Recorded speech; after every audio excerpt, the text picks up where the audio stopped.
नमस्कार, Eton news देख रहे हैं आप और मैं हूं आपके साथ आदित्य राजपूत। बीबीसी न्यूज़ का नाम तो है आप सब लोगों ने सुना होगा, लेकिन आपको हम बता दें कि बीबीसी की फुल फॉर्म क्या है, क्योंकि कुछ लोग जो है वो इसके बारे में नहीं जानते।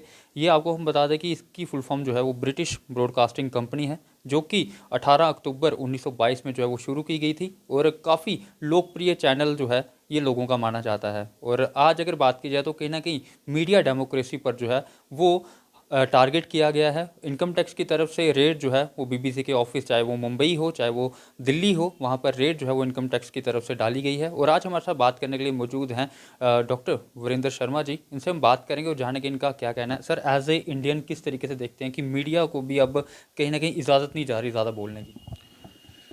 देखिए, ऐसा है कि ये बीबीसी के लिए मैं यही बोलूँगा कि ये कुछ सालों से हम देखते आ रहे हैं कि कहीं सोशल मीडिया पे या व्हाट्सएप पे कोई भी भारत विरोधी कोई प्रोग्राम्स, कोई शॉर्ट्स, कोई वीडियोस, कभी कभी तो ऐसा हुआ कि हमें जब पता लगता था कि ये अगेंस्ट इंडिया कोई चीज़, कोई वीडियो है, तो हमें बिना देखे ही पता होगा बीबीसी ने बनाया होगा।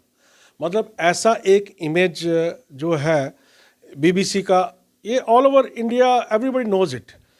अब देखिए, ऐसा है कि इसमें मैं तो कहूँगा कि कोई भी आपके देश में रह के देश विरोधी गतिविधि करे तो ये बिल्कुल बर्दाश्त नहीं होना चाहिए। हालांकि मुझे लगता है कि डेमोक्रेसी जितनी इंडिया में जो आज़ादी है सबको बोलने की, मुझे नहीं लगता कि आप किसी और कंट्री में होगी। अब चाइना में जाके आप ऐसा कुछ कीजिए, या अमेरिका में, या यूके में, या किसी भी और देश में, तो मुझे ऐसा लगता है कि बाद में पता चलता है कि किसी और का देश का, दुश्मन देश का पैसा था, बीच में ऐसा लगा। तो एनीवेयर, जहाँ हमने जैसे सुना कि ट्रंप लास्ट तक बोलते रहे कि CNN इज अगेंस्ट अमेरिका, कौन पैसा डालता था, कौन। अब मैं इन सब डिटेल्स में नहीं जाना चाहता हूँ, लेकिन एक बात तो तय है कि बीबीसी के कुछ वीडियोस, कुछ अब डॉक्यूमेंट्री के ही है, कितना कंट्रोवर्शियल है। मैं कह रहा हूँ कि अब हम तो बड़ा एक, हम मैं जब छोटा सा था तब हम बीबीसी रेडियो सुना करते थे और हम बड़े फ़ैन थे। वो इसलिए हम बीबीसी के फ़ैन थे बचपन से, क्योंकि हमें सुबह सुबह याद है, अभी तक हम 5 बजे उठ जाते थे, रेडियो लगाते थे, बीबीसी लंदन सुनना है, क्योंकि वो बड़ी एग्जैक्ट न्यूज़ देता था, कोई भी बायस्ड न्यूज़ नहीं होती थी, और जो बाकी मीडिया में होती थी। वी वर मैं बचपन से बड़ा फ़ैन रहा हूँ। लेकिन बड़ा अफसोस है मुझे कि आगे अब ऐसा क्या हुआ कि आई डोंट नो किसका, किसके इन्फ्लुएंस पे ये सब ये हो रहा है। तो अब मुझे लगता है कि भारत सरकार ने जो किया है, पहली बात तो हमने मीडिया को कहीं नहीं बोला कि आपने गलत गलत सही किया, हमने तो, वो तो इनकम टैक्स का कोई इशू होगा, लेकिन फिर भी भारत सरकार को मैं प्रोत्साहन देना चाहूँगा और मैं शाबाशी देना चाहूँगा कि ऐसे लोग जो हमारे देश में बैठ के, ये देश को खोखला करने वाली बात है, देश ये it should not be taken lightly. अगर आपके देश में बैठ के कोई वहीं का खाना खा के, वहीं पैसा कमा के, वहीं करके आपके ही खिलाफ बोल रहा है, और आप सत्य दिखाइए ना, आप सत्य दिखाइए। जो हमने बीबीसी, हमने बचपन से देखा, ये वो बीबीसी नहीं है।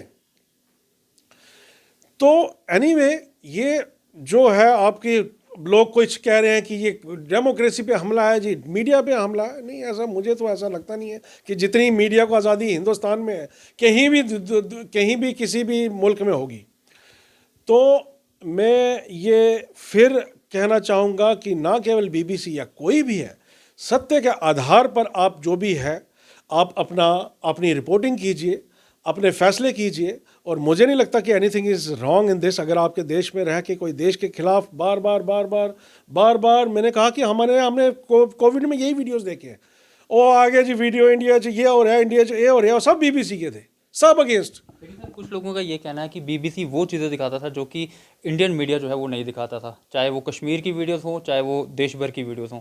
बीबीसी जो चीज़ दिखाता था वो किसी चैनल पर नहीं दिखाई देती थी। बिल्कुल सही आप कह रहे हैं। मैंने भी आपको पहले एग्जांपल दे चुका हूँ कि बचपन से मैं बीबीसी का बहुत बड़ा फ़ैन रह चुका हूँ, और जब तो सोशल मीडिया नहीं था, हम रेडियो में सुनते थे, क्योंकि वो खबरें सही सुनाता था। लेकिन मुझे अब लगता है कि अब वो वो दिशा अब बीबीसी की नहीं रही, और ऐसा लगता है कि वो दुश्मन देश के साथ मिल चुका है, और हमारे यहाँ काम कर रहे। देखो भाई, अब मुझे नहीं पता कि ये अंदर की बातें क्या है, लेकिन अगर कोई कंटिन्यूसली आपके अगेंस्ट खबरें छापते जा रहा है, खबरें छापते जा रहा है, खबरें छापते जा रहा है, these should be not allowed with in India. Indian government should take the strict action. Anybody who is showing, ill things and negative things about India. India is a progressive country है. हमने 2030 में, 2040 में हमने देश को एक दिशा देनी है. हमने कहाँ लेके जाना है, ठीक है. तो आई डोंट थिंक सो यहाँ सब नागरिक, everybody is, we are growing. और ये जो है इस पे तो थोड़ी बहुत देखो लगाम तो कसी जानी चाहिए. अब हम तो पूछेंगे भाई क्या मसला है क्या नहीं है. डॉक्यूमेंट्री बनी, कोई लेना नहीं कोई देना, आपको पता है वहाँ क्या हुआ था. मैं उन चीज़ों में जाना नहीं चाहता. तो सत्य आप बताइए, सत्य आप बताइए. We are peace loving nation and I think so कि दिस इज़ वेरी अनफॉर्चुनेट. और आने वाले टाइम में सब सत्य सबके सामने बाहर आएंगे और सबको पता लगेगा कि क्या है ये क्या नहीं. बट मैं ये फिर भारत सरकार को मैं ये कहना चाहता हूँ कि पूरा देश आपके साथ खड़ा है.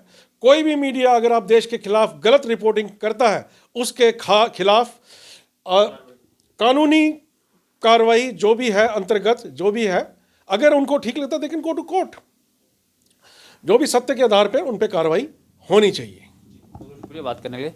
तो आपको हम बता दें कि इनका साफ तौर पे ये कहना है कि अगर बीबीसी ने इंडिया के बारे में गलत छापा है या फिर गलत दिखाया तो उन पर कार्रवाई जो है वो होनी चाहिए. लेकिन आपको हम बता दें कि लगातार दिल्ली ऑफिस में और मुंबई ऑफिस में जो है वो इनकम टैक्स की रेट जो है अभी बीबीसी ऑफिस में जो है वो चल रही है. आप लोगों की क्या राय है, आप भी जरूर साझा कीजिएगा. तब तक बने रहे आप A10 न्यूज़ के साथ.